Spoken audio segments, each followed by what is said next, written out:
Hello students, अपन भारतीय संघीय व्यवस्था के ऊपर चर्चा कर रहे थे, जिसमें अपन ने भारतीय संविधान के संघात्मक लक्षणों का अध्ययन किया।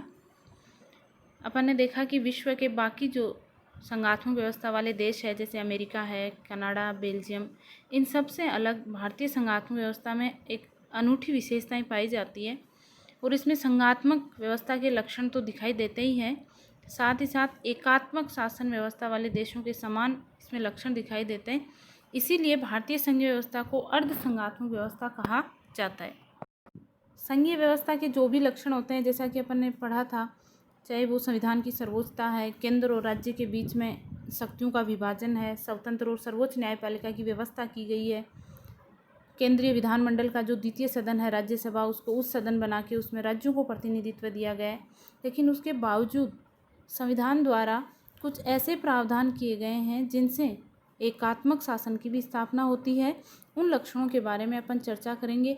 और एकात्मक लक्षण अपनाने का कारण ये था, अपन ने पहले वीडियो में भी देखा कि उस समय जब भारत आज़ाद हुआ तो संविधान निर्माताओं के मस्तिष्क में ये विचार था कि इस समय सबसे ज़्यादा महत्वपूर्ण है भारत की एकता और अखंडता को सुरक्षित रखना, और उसके लिए एक शक्तिशाली केंद्र की स्थापना करना जरूरी था।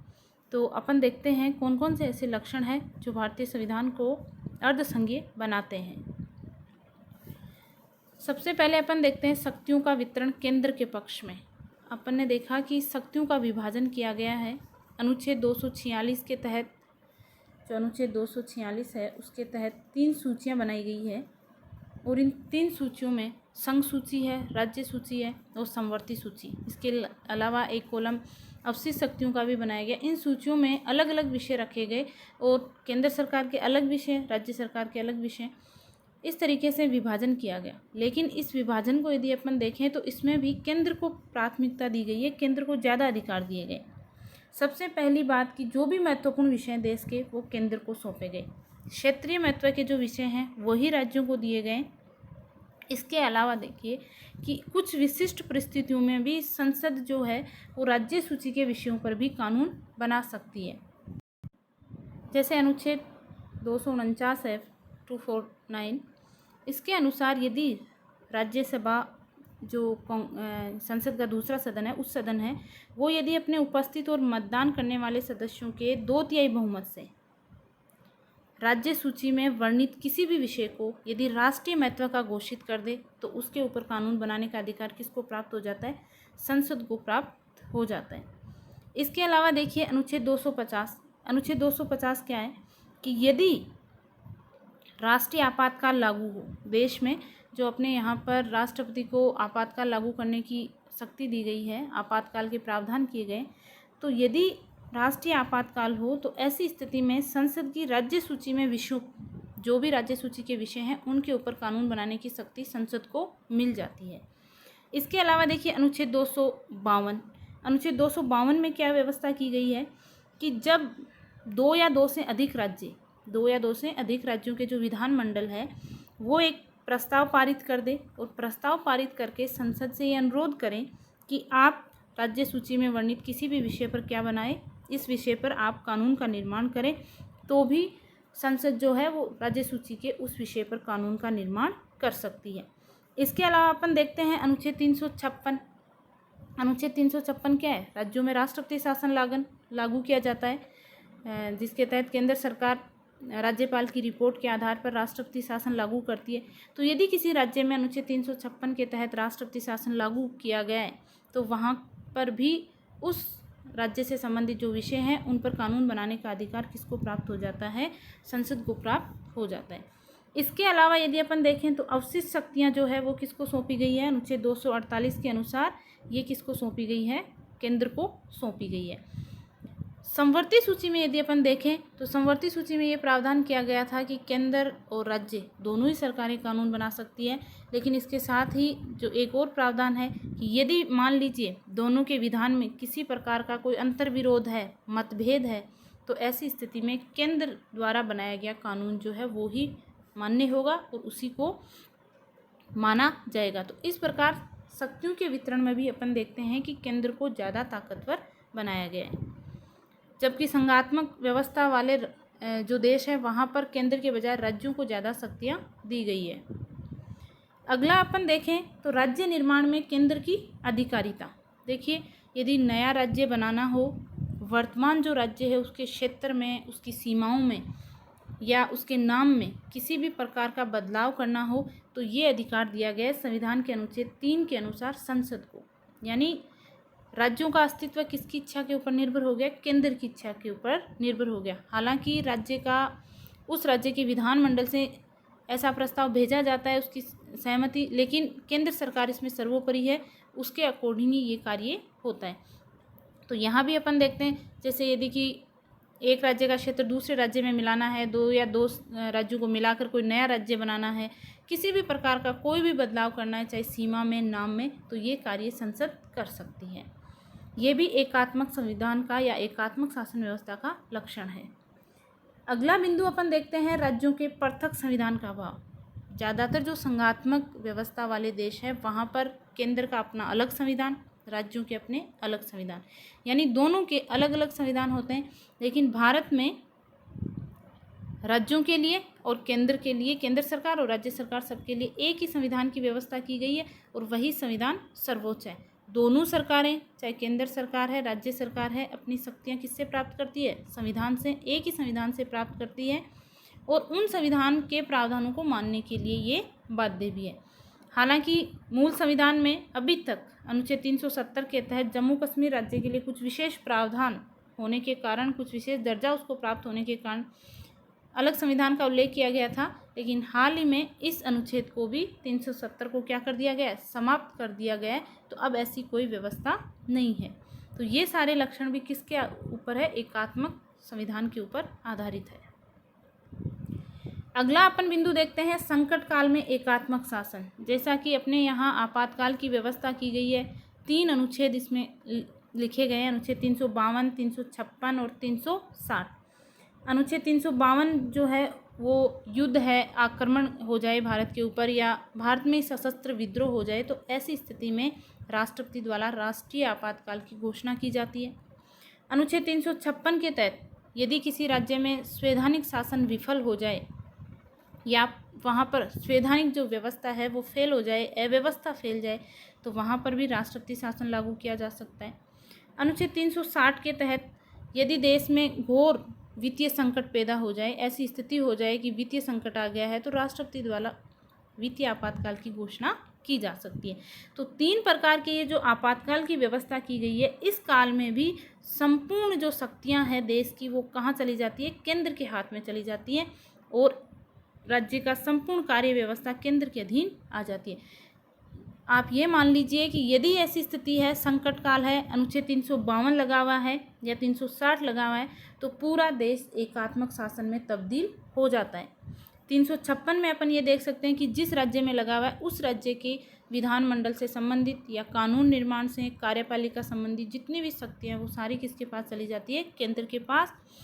तो आपातकाल के दौरान भारतीय संघात्मक व्यवस्था एकात्मक व्यवस्था में बदल जाती है। अगला जो एकात्मक शासन का लक्षण है वो राज्यपालों की नियुक्ति। देखिए, केंद्र सरकार की तरह राज्य सरकारों में भी संसदीय शासन व्यवस्था अपनाई गई है और यहाँ भी सरकार के जो औपचारिक और एक प्रमुख, अनौपचारिक दो, एक शासनाध्यक्ष और एक जैसे राष्ट्राध्यक्ष होता है तो राज्याध्यक्ष, 2 पद दिए गए, राज्यपाल और मुख्यमंत्री। यदि अपन अमेरिकी संघीय व्यवस्था का उदाहरण लें तो वहाँ के जो गवर्नर होते हैं, राज्यपाल, उनका निर्वाचन होता है, जबकि अपने यहाँ पर केंद्र सरकार द्वारा राष्ट्रपति द्वारा नियुक्ति की जाती है और राष्ट्रपति केंद्रीय मंत्रिमंडल के परामर्श के अनुसार ये कार्य करता है। क्योंकि राष्ट्रपति तो अपना नाम मात्र का औपचारिक अध्यक्ष है, वो वही बात करता है या वही उसी व्यक्ति की राज्यपाल पद पर नियुक्ति करता है जिसकी सिफारिश केंद्रीय मंत्रिमंडल राष्ट्रपति को करती है। तो राज्यों के राज्यपालों की नियुक्ति राष्ट्रपति और राष्ट्रपति के प्रसाद पर्यंत ही ये राज्यपाल अपने पद पर बने रहते हैं। 5 वर्ष के कार्यकाल के लिए नियुक्ति की जाती है, लेकिन जब चाहे राष्ट्रपति इसको हटा सकता है, दूसरे राज्य में नियुक्ति दी जा सकती है। तो इस कारण राज्यपाल जो है संविधान का प्रमुख, संवैधानिक एक प्रमुख है, औपचारिक है, वह मंत्रिमंडल के, राज्य मंत्रिमंडल के परामर्श से कार्य करता है। लेकिन यदि ये सब सैद्धांतिक बातें व्यवहार में अपन देखें तो राज्यपाल केंद्रीय अभिकर्ता के रूप में कार्य करता है, वो केंद्र का एक एजेंट के रूप में कार्य करता है। हालांकि राज्यपाल पद के लिए ये अपेक्षा की जाती है, और जो केंद्र राज्य संबंधों के लिए जितने भी आयोग बने उनमें यही कहा गया, चाहे वो सरकारी आयोग हो या पूंछी आयोग, कि राज्यपाल को निष्पक्ष भाव से दलगत राजनीति से दूर उठकर राज्य का जो शासन व्यवस्था है उसमें भाग लेना चाहिए और निष्पक्ष रूप से कार्य करना चाहिए। अगला बिंदु अपन देखें, एकीकृत न्याय व्यवस्था। देखिए, यदि ज़्यादातर जो संघात्मक व्यवस्था वाले देश है वहाँ सामान्यतः संघ और राज्य स्तर के लिए अलग अलग न्यायालय बने होते हैं, दोहरी न्याय व्यवस्था की व्यवस्था होती है।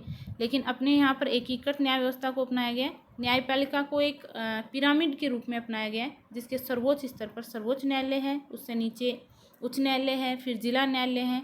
तो इस तरीके से व्यवस्था की गई है कि जिला न्यायालय के निर्णय के विरुद्ध अपील राज्य न्यायालय में जाएगी, जो स्टेट न्यायपालिका होती है उसके निर्णय के विरुद्ध अपील जो है अपन सर्वोच्च न्यायालय में कर सकते हैं। तो केंद्र और राज्यों के लिए अलग अलग न्यायपालिका की व्यवस्था नहीं की गई है। इसके अलावा देखिए, ये थे संवैधानिक तत्व जो भारतीय संविधान में इसकी व्यवस्था की गई है, और ये संविधान को संघात्मक की बजाय एकात्मक शासन व्यवस्था में बदल देते हैं।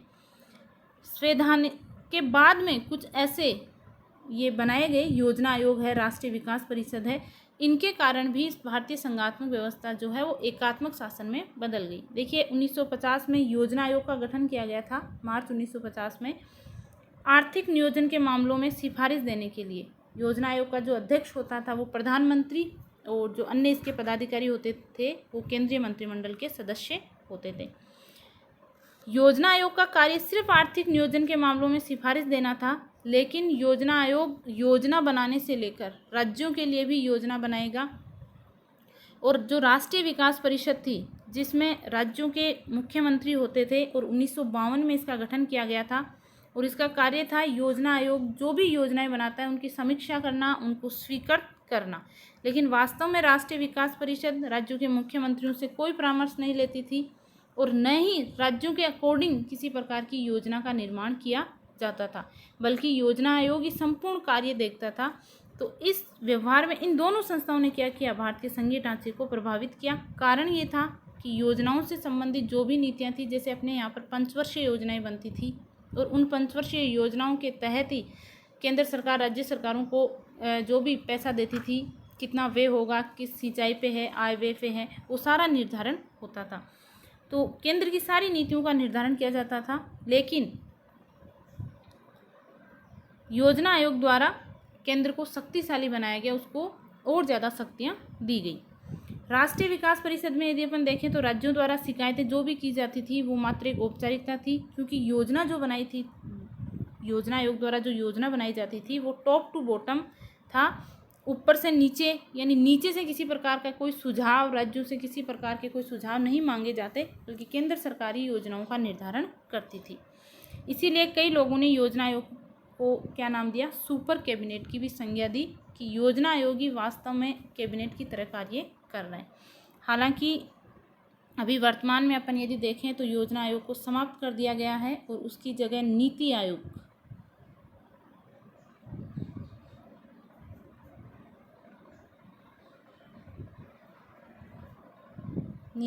की स्थापना कर दी गई है। थिंक टैंक के रूप में इसकी स्थापना की गई है, और इसमें देखिए जो योजना बनाने का तरीका है वो बॉटम टू टॉप, नीचे से ऊपर की ओर, राज्यों को इसमें ज़्यादा प्राथमिकता दी गई है। राज्य अपने परिस्थितियों के अनुसार नीति आयोग को जो योजना है उसका एक प्रारूप या सुझाव रूप में ढांचा बना के सौंपेंगे, और नीति आयोग उसी के अकॉर्डिंग केंद्र सरकार से सिफारिश करेगा। तो योजना आयोग की बजाय जो नीति आयोग है, एक तरीके से भारतीय संघात्मक व्यवस्था के लिए बहुत ही अच्छा है कि वो सहकारी संघवाद के रूप में उसको कार्य करेगा, और राज्यों की उसमें ज़्यादा भागीदारी होगी। तो आपको ये ध्यान रखने वाली बात है कि योजना आयोग को समाप्त करके उसकी जगह क्या बना दिया गया, नीति आयोग बना दिया गया। धन्यवाद।